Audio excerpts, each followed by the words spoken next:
Hola mis queridos estudiantes de cuarto medio, le habla la profesora Bárbara Jerez y nos encontramos en el video explicativo, ¿cierto?, correspondiente a la ficha número 5.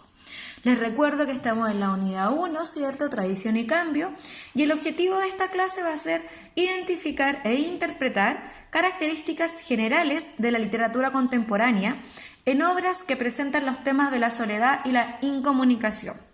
¿Ya? Entonces, jóvenes, hoy día vamos a trabajar con uno de los, con las características, ¿cierto?, de la literatura contemporánea, las van a conocer, y además vamos a trabajar específicamente con el tema de la soledad, ¿cierto?, y la incomunicación, que son temas asociados a este tipo de literatura. ¿Ya? Vamos entonces a aprender un nuevo conocimiento y la ficha de trabajo va a estar dividida en dos partes. La primera parte, que es la más larga, ¿cierto?, que es conocer, ¿cierto?, el contexto y las características de la literatura contemporánea, y la última parte, que es muy cortita, que es entregar, ¿cierto?, información y orientaciones para que ustedes hagan su ficha de trabajo. Vamos entonces con la contextualización, ¿cierto?, de la literatura contemporánea. Dice: la literatura y el mundo contemporáneo, dice. Para aproximarnos a la literatura de los siglos XX y XXI, es necesario conocer el contexto histórico en que están inmersos los escritores de esta época. Ya sabemos, ¿cierto?, que es muy importante conocer en qué estaba sucediendo, ¿cierto?, en el momento en que ellos comenzaron a escribir, porque son elementos que están asociados, ¿cierto? La vida de los autores obviamente va a repercutir en la creación de sus obras. Este contexto está marcado por una serie de hechos, ¿cierto?, que va a determinar la visión de los artistas. Es decir, que todos, ¿cierto?, de cierta manera vivieron en estos momentos y de manera separada, ¿cierto?, ellos comenzaron a verse involucrados bajo este contexto, y estas obras obviamente van a empezar a tener similitudes entre ellas alrededor del mundo, claramente. Vamos entonces con los hechos políticos y sociales. Dice: hacia las últimas décadas del siglo XIX, ¿cierto?, Europa vivía las consecuencias de la revolución industrial, los avances científicos y el dominio de la burguesía. Las grandes ciudades se estaban terminando de consolidar y, entre ellas, París se había convertido en el centro del movimiento cultural de la modernidad debido a su vida social congestionada y lujosa, ¿cierto? La vida bohemia y llamativa de París en ese entonces, que se había consolidado, ¿cierto?, como ya una ciudad, y pensemos que ya estamos en una sociedad industrializada, ya tenemos avances científicos, tenemos clases sociales bien determinadas, ¿cierto?, el proletariado, la burguesía, ¿cierto? Y, como dice ahí, sin embargo, los lujos que ostentaban las urbes modernas escondían conflictos sociales. La modernización había generado una burguesía cada vez más opulenta y un proletariado cada vez más precario. Es decir, que se marcó, voy a tomar un poquito de agüita, se marcó demasiado, ¿cierto?, la brecha entre la clase trabajadora y la burguesía, ¿cierto? Y esta ciudad, como que de alguna u otra manera, que ostentaba tanto, oculta estos conflictos, ¿cierto? Y la crisis cultural por la que estaba pasando Europa se vio reflejada en la crítica a la actitud y la mentalidad europea de finales del siglo XIX, principalmente en el pensamiento de Friedrich Nietzsche y Karl Marx, ¿cierto? Acá vamos a tener dos teóricos importantes. Friedrich Nietzsche con su teoría nihilista de básicamente no creer en nada, ¿cierto?, bien radical, y Karl Marx con sus teorías del proletariado y la revolución de la clase obrera. Eso seguramente lo vieron con la profesora Marlene, o lo van a ver en algún momento. Y filosofía también, a Friedrich Nietzsche. Entonces, ¿qué vamos a tener? Para recapitular, vamos a tener una ciudad, ¿cierto?, o un contexto de ciudades que ya están industrializadas, ¿cierto?, segmentadas en clases sociales y muy marcado. Y vamos a tener, ¿cierto?, una apertura en el mundo científico y todas las críticas que los teóricos y estudiosos hacen en este momento, en ese momento, respecto a este tipo de situación y de vida. ¿Cuáles fueron los conflictos bélicos que perjudicaron o que no perjudicaron, perdón, que llevaron, cierto, a esta mentalidad o este espíritu más bien, cierto, moderno? Es, en primer lugar, las grandes potencias europeas, ¿cierto?, estaban luchando por expandir su dominio político y económico sobre Europa y África. El periodo de 1890 a 1914 se conoció como la Paz Armada, durante el cual los grandes imperios comenzaron a engrosar sus ejércitos en espera de una guerra inminente. O sea, había un sentimiento de constante incertidumbre de que vaya a suceder una guerra y se estaban preparando para ello, ¿cierto? Se establecieron alianzas entre las potencias europeas, lo que generó una serie de tensiones políticas. En 1914, ¿cierto?, se desató la Gran Guerra, luego llamada la Primera Guerra Mundial. Es decir, al fin y al cabo esto efectivamente se concretó con la Primera Guerra Mundial. ¿Cuáles fueron las consecuencias de la guerra? Ya que esto es lo que nos importa, ¿cierto? ¿Qué consecuencias, cierto, vamos a tener, además de a nivel político? Esto son repercusiones, cierto, también a nivel artístico, del sentir de los artistas. Que no se nos olvide el foco, cierto, que en eso estamos. La guerra desató una crisis cultural, como no se había visto antes. Las mujeres tuvieron que padecer la muerte de sus esposos e hijos, y en Europa gran parte del sector productivo se vio afectado. Además, el alto costo y la enorme destrucción que trajo la guerra hicieron que los europeos comenzaran a cuestionar los valores burgueses. Ya, los valores, el lujo, ¿cierto? Comenzaron a darse cuenta de que no lo estaban pasando bien, de las injusticias sociales, etcétera. Con el fin de la Primera Guerra Mundial en 1918, Europa quedó devastada económica y moralmente. Su confianza en las instituciones, en los gobiernos y sobre todo en el progreso y la razón humana se vio fuertemente cuestionada y sus alianzas se debilitaron. Ya que vamos a tener entonces, cuando finalizó la Primera Guerra Mundial, Europa quedó, ¿cierto?, por los suelos a nivel moral y a nivel económico, ¿cierto?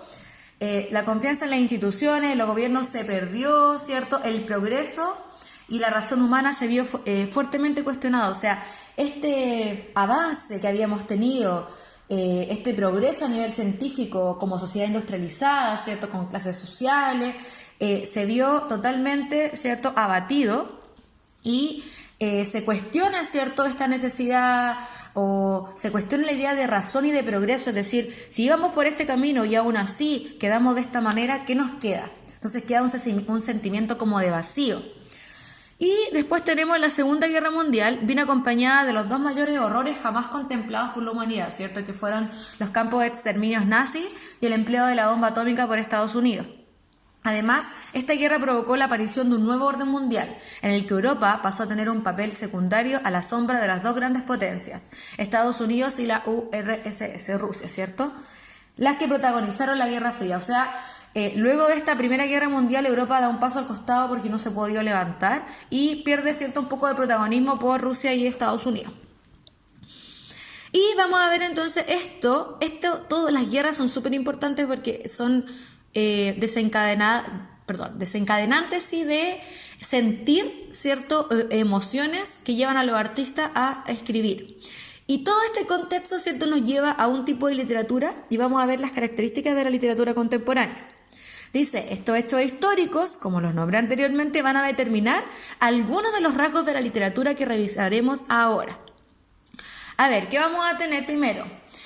El sentido de la existencia, ¿cierto? Frente a este escenario devastador de las guerras, ¿cierto?, de la gente pasando hambre, de la gente muriendo, perdiendo familiares, el ser humano queda, de cierta manera, obviamente, devastado y comienza a cuestionar su existencia, o sea, el sentido de la vida. Se siente vacío, se siente solo, considerando que también en esta etapa ya hay un cuestionamiento, ¿cierto?, en la religión. Vamos a tener la soledad, ¿cierto?, y la incomunicación. La literatura contemporánea, ¿cierto?, se sumerge, ¿cierto?, en la mente del individuo, explorando desde su conciencia el mundo y la propia identidad. La soledad y la incomunicación, chiquillos, ¿cierto?, del ser contemporáneo muestra a un individuo enajenado, desequilibrado, incapaz de ajustarse, ¿cierto?, a la sociedad. Se siente que más solo, ¿cierto?, en un mundo percibido como hostil, ¿cierto?, contexto de guerra, la relación con los otros se va tornando difícil y a pesar, ¿cierto?, de que este individuo vive entre las masas, se siente más solo e incomunicado, lo que lo lleva a encerrarse y a ser más individualista, ¿cierto? Otra de las características va a ser la búsqueda de la identidad propia y la grupal. Vamos a tener también este sentido de, bueno, vamos a preguntarnos quiénes somos, por lo mismo nos vamos a llevar a esto, a la búsqueda de quiénes somos claramente.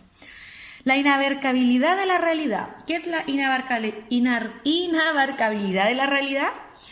Es el mundo, ¿cierto?, visto desde una o varias perspectivas, ¿cierto?, donde solo se reconoce fragmentos de mundo. Desde ahí viene la ilogicidad del mundo, ¿cierto? La carencia de sentido, un mundo absurdo, considerando el sentir también que la guerra ha hecho, ¿cierto?, con los artistas y con los autores de esta época. Y tenemos la ilogicidad del mundo, ¿cierto? Un mundo violento, un mundo injusto, que al ponerse en duda, ¿cierto?, el concepto de razón, ya teníamos el progreso, ya teníamos todo, y ahora sale que gracias a eso, ¿cierto?, se hizo el mal con las guerras, ¿qué nos queda, ¿cierto? Entonces, al ponerse en duda el concepto de razón propia del siglo XIX, se desvanece la posibilidad de estabilidad del ser humano. En el siglo XX las obras ya no muestran, ¿cierto?, un mundo coherente donde todo va a suceder por una causa lógica. Ahora no. Ahora la literatura contradice los modelos habituales de creación y no necesariamente vamos a tener esta estructura narrativa que sea lógica y comprensible desde un principio, ¿cierto? Vamos a tener, ¿cierto?, la literatura como tema en sí misma. ¿Qué quiere decir esto? Que va a existir ya una conciencia creadora. Es decir, que los autores ya escriben, ¿cierto?, con una conciencia del proceso de escritura de una obra, lo que va a repercutir, ¿cierto?, los efectos que ellos van a querer dar. Ya hay una intención de dar ciertos efectos, lo que nos va a dar, ¿cierto?, la estética en la obra. Movimiento artístico, vamos a tener la vanguardia artística, ¿cierto? En este caso, vamos a tener obviamente las corrientes existencialistas, el teatro del absurdo, que se deriva, ¿cierto?, de los temas recurrentes. Literatura fantástica de ciencia ficción, corrientes experimentales e innovaciones formales. En los rasgos formales generales vamos a tener la fusión del espacio y del tiempo de la narración, la percepción difusa de la realidad, o sea, vamos a tener estas técnicas del sueño, por ejemplo, del subconsciente. Vamos a tener distintos puntos de vista del mismo narrador, ¿cierto?, o de los narradores frente a un mismo hecho. La simultaneidad del género, ruptura de las técnicas clásicas, la representación subjetiva del tiempo y el narrador omnisciente predominante de la literatura del siglo XIX, ¿cierto?, reemplazado por un narrador de conocimiento relativo, ¿cierto?, que es un narrador que antes todos lo sabíamos, ¿cierto?, la seguridad estaba, ahora en este narrador se demuestra este sentimiento de inconsistencia, de no saber en realidad qué va a suceder, de sentirse solo, etc.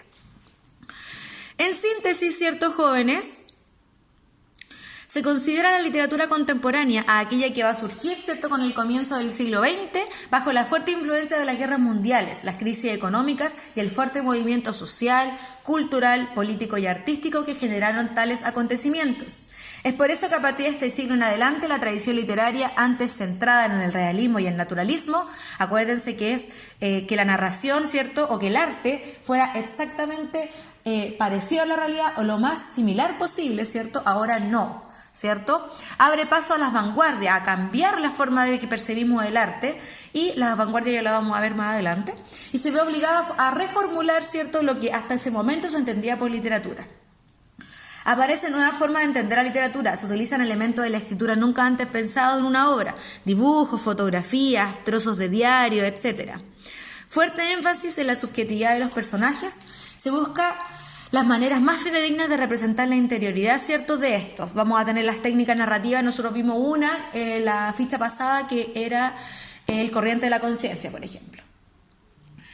Y me faltó señalar acá un concepto que me quedó dando vuelta, el realismo social. Disculpen que haya retrocedido. El realismo social, para que no haya quedado ahí como duda, es una corriente artística cuyo propósito es expandir la conciencia de clase y el conocimiento de los problemas sociales. Es decir, que cada vez haya más personas que sean conscientes de que no todos tenemos los mismos privilegios. Hashtag cuestiona tus privilegios. Bueno, desde ese momento ya se estaba viviendo ese tipo de conciencias que hoy en nuestro país hemos visto más que nunca. Y vamos con la última parte de la guía, ya que se nos hizo bien larga esta ficha, disculpen. Es necesario contextualizar para que se comprenda bien el trabajo. A ver, ¿qué van a leer en la ficha de trabajo? Recordando, ¿cierto?, que el objetivo de esta ficha o de esta clase era identificar e interpretar las características generales de la literatura contemporánea. Eso lo vimos, lo acabamos de ver, ¿cierto? Y en obras que representan los temas de la solidaridad y la incomunicación. Entonces, con ese objetivo en mente, las recomendaciones son que ustedes van a leer un relato breve que se relaciona con la temática estudiada el día de hoy. Como el foco está en las características de la literatura contemporánea, específicamente en los temas, ¿cierto?, que trabaja este tipo de literatura, los consejos son leer una vez para comprender el relato, una lectura intencionada, es decir, que repasen antes un poquito las características, especialmente los temas, ¿cierto?, mientras leen y luego lean el texto para que lo tengan en mente. Tomar atención a elementos que sean absurdos o irónicos, ¿cierto? También es importante. Y recordar que en el diálogo, ¿cierto?, y actuar de los personajes entrega información valiosa a la hora de interpretar temática o visión de mundo, como lo vimos en otras fichas. Y les voy a mostrar la ficha de lenguaje, ¿ya? Ay, me equivoqué, aquí está. Bueno, este es el texto, no es un texto muy largo, miren. El texto se llama Ante la ley, de Franz Kafka, y van a responder, ¿cierto?, estas preguntas de comprensión. Es un texto cortito, miren, es eso nada más. Y son exactamente 5 preguntas. Dice, ¿por qué crees que el campesino quiere entrar en la ley? ¿Qué sentido tendrá para él? Comprensión lectora, ¿cierto? ¿Qué representa la ley en el texto? Aplica los contenidos revisados sobre la literatura del siglo XX y fundamenta tu respuesta. Ya, acá es importante entonces que repasen, que lean el texto y luego intencionen esta pregunta. ¿De qué manera se tratan los temas de la solidaridad y la incomunicación? Bueno, ahí tienen que fijarse, ¿cierto?, en el campesino, lo que representa la ley para responder esto. ¿Qué elementos absurdos e irónicos pueden reconocer en el texto? Menciona al menos 2. Y consideras que Ante la ley puede calificarse como un relato contemporáneo. ¿Por qué? Eso, jóvenes, espero que se encuentren muy bien, muchos cariños, éxitos para esta ficha y que organicen bien sus tiempos. Se despide entonces la profesora Bárbara, cariños.